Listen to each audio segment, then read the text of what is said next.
수술을 여러 번 했던 아니면 태생적으로 피부가 너무 얇은 분들은 이 말랑말랑한 귀여운걸조차도 코끝에 얹었을 때 동그랗게 비춰볼 수가 있습니다.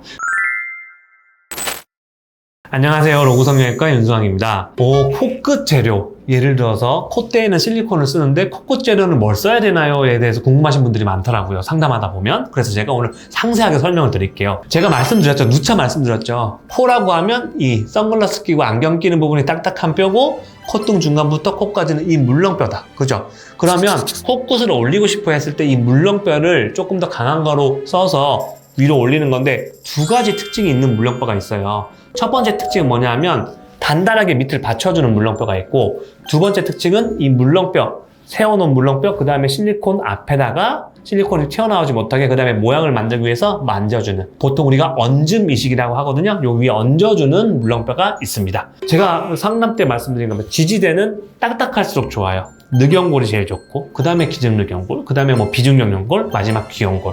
하지만 코끝에 가는 거는 부드러울수록 좋습니다. 그래서 귀연골이 제일 좋고 비중격골이 그 다음 기증늑연골, 늑연골. 저는 이 늑연골들은 코끝에다가 얹음 이식으로 쓰진 않아요. 왜냐면 너무 딱딱하고 비쳐 보일 수 있어요. 그러면 옵션이 두 가지겠죠?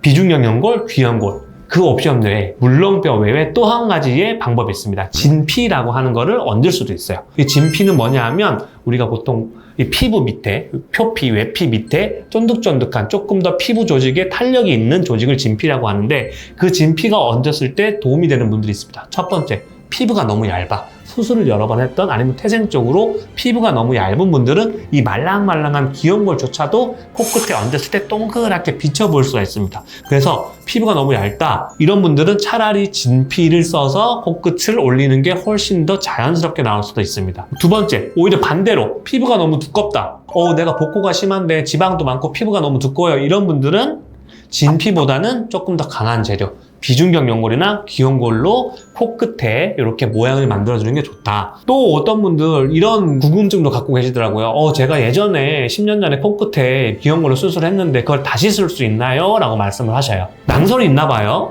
귀연골도 막 흡수돼서 없어진다. 근데 흡수되는 건 맞지만 그 귀연골이 없어지진 않습니다. 그래서 그거는 당연히 재사용하는 게 좋고, 오히려 예를 들어서 코끝에 길이를 더 높이고 싶다, 조금 더 화려하게 하고 싶다, 이런 분들은 그거 더하기 다른 귀연골이라던가 그거 더하기 진피라던가 이렇게 해서 훨씬 더 높고 뾰족하게 만들어 드릴 수 있고요. 오히려 반대로 원장님 옛날에 비중격 연골로 코끝을 세웠는데 너무 뾰족한 것 같아요, 이런 분들은 뾰족한 단단한 비중격 연골을 빼고 오히려 물렁물렁한 진피를 얹어서 코 모양을 만들 수가 있겠습니다. 지금까지 영상이 도움이 되셨다면 좋아요, 댓글, 구독, 알림 설정 부탁드립니다.